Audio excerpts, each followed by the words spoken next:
Avon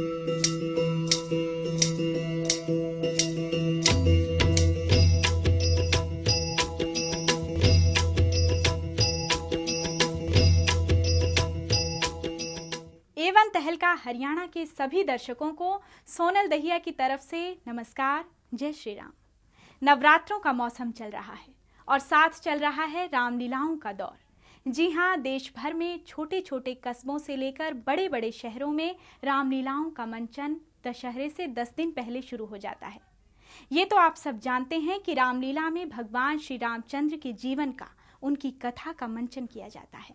ये परंपरा सदियों से हमारे देश में चली आ रही है और अब तो विदेशों में रहने वाले भारतीय भी रामलीला का मंचन करते हैं।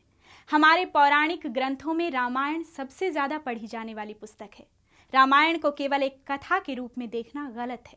ये केवल किसी अवतार या कालखंड की कथा नहीं है, बल्कि ये जीवन जीने का रास्ता बताने वाली सबसे महत्वपूर्ण पुस्तक है। रामायण में सारे रिश्तों पर लिखा गया है।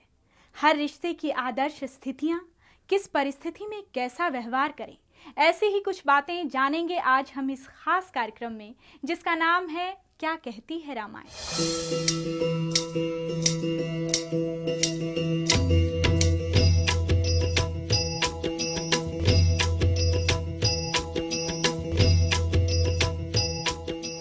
रामायण की कहानी एक राजघराने की कहानी है। तो सबसे पहले हम जिक्र करते हैं राजधर्म का। जी हाँ, प्रजा की सेवा और रक्षा ही राजा का सबसे बड़ा धर्म है। ये बात हमें रामायण सिखाती है। जब दानवों ने प्रजा को सताना शुरू किया और साधुओं के हवन यज्ञ को नष्ट किया, तो ऋषि विश्वामित्र राजा दशरथ के सामने उनकी शिकायत करने आते हैं। राजा दशरथ एक पल की देर किए बगैर उनके साथ चलने को तैयार हो गए, मगर विश्वामित्र ने राजकुमारों को साथ ले जाने के लिए कहा। बाल अवस्था में ही श्री राम और लक्ष्मण ने विश्वामित्र जी के साथ जाकर मारीच, सुबाहु और उनकी माता ताड़का को मारकर अपने राजधर्म का पालन किया और प्रजा की रक्षा की।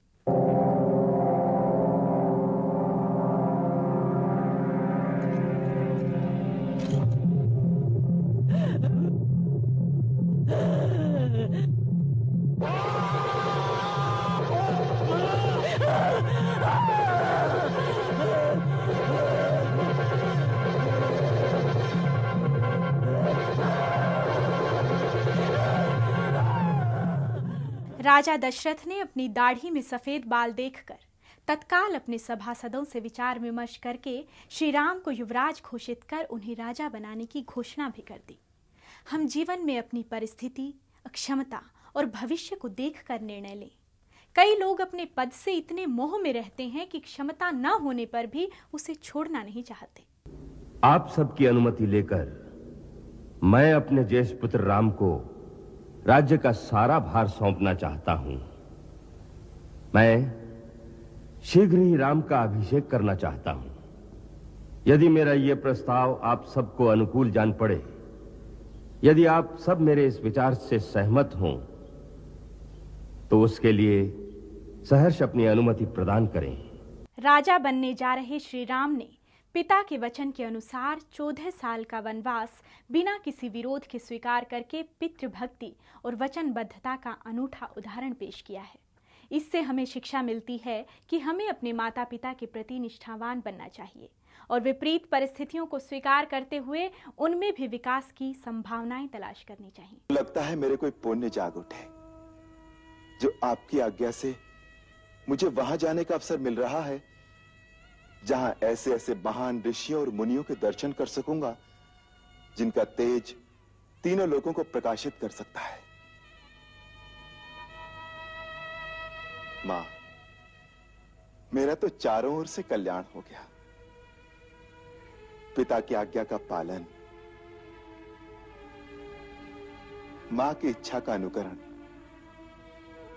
छोटे भाई का राज्याभिषेक और मुनि दर्शन से मेरा कल्याण। महलों में पली बढ़ी फूल सी राजकुमारी सीता ने सारे सुख साधनों को ठोकर मारकर अपने पतिव्रत धर्म का पालन किया और पति के साथ जंगलों में गई और बिना किसी शिकवे शिकायत के उनके साथ हर दुख और कष्ट सहन किया, जो हमें गृहस्थ जीवन में अपने जीवन साथी के प्रति ईमानदार रहने और जीवन के हर उतार चढ़ाव में कंधे से कंधा मिलाकर चलने की शिक्षा देते हैं। विषैले नाग, हिंसक बाघ, भयानक राक्षसों से भरे भीषण वन में तुम कैसे रह सकोगी? जैसे सीता के नाथ रहेंगे। मेरे प्रभु साथ होंगे तो मेरी और आग उठाने का साहस कौन कर सकता है? आपके चरणों की सेवा से दूर रहने से बड़ा और कोई दुख मेरे लिए नहीं है नाथ। रामायण हमें एक बड़ी ही महत्वपूर्ण शिक्षा देती है, वो है भाई के प्रति प्रेम। जी हाँ, वन जाने का आदेश सिर्फ रामचंद्र के लिए था, मगर लक्ष्मण ने अपने भाई के प्रति प्रेम दिखाते हुए अपनी मर्जी से भाई के साथ चलने का फैसला किया और भाई भाभी को माता पिता मानकर सेवा की। दूसरी ओर भरत ने वचन से मिले हुए राज को भी स्वीकार नहीं किया और राम को लेने वन पहुंचे, मगर जब श्री राम ने वापस आने से मना कर दिया तो उनकी चरण पादुकाएं सिंहासन पर सजाकर और खुद सेवक बनकर राजकार्य संभाला। पिता के दिए हुए वचन का पालन करने के कारण 14 वर्ष तक अयोध्या नहीं लौट सकेंगे। अतः इस अवधि में उनके प्रतीक स्वरूप उनकी चरण पादुकाएं इस राज सिंहासन पर विराजमान रहेंगी। आज से कौशल राज्य का राज्य चिन्ह भी यही होंगी। इनकी शरण में प्रजा उसी प्रकार निर्भय रहेगी जैसे श्री राम की चरण छाया में ही हो। राज्य के विधान और इस राज्य में रहने वाले हर प्राणी के धर्म की रक्षा उनका प्रथम सेवक भरत अपने प्राण देकर भी करेगा। एक तरफ तो लक्ष्मण और भरत जैसे भ्रातृ प्रेम रखने वाले भाई और दूसरी ओर सुग्रीव और विभीषण जैसे भाई के खिलाफ बोलने वाले भाई इस बात को सिद्ध करते हैं कि जब इंसान के कर्म और आचरण सही नहीं होते तो अपने भी उनके खिलाफ खड़े हो जाते हैं। बाली, ओ बाली, बाहर निकल, मैं तुझे नहीं छोड़ूंगा बाली। आज मैं तुझसे अपने अपमान का बदला लूंगा। बल है तो बाहर निकल, मुझसे युद्ध कर। ओ बाली, हिम्मत है तो बाहर निकल।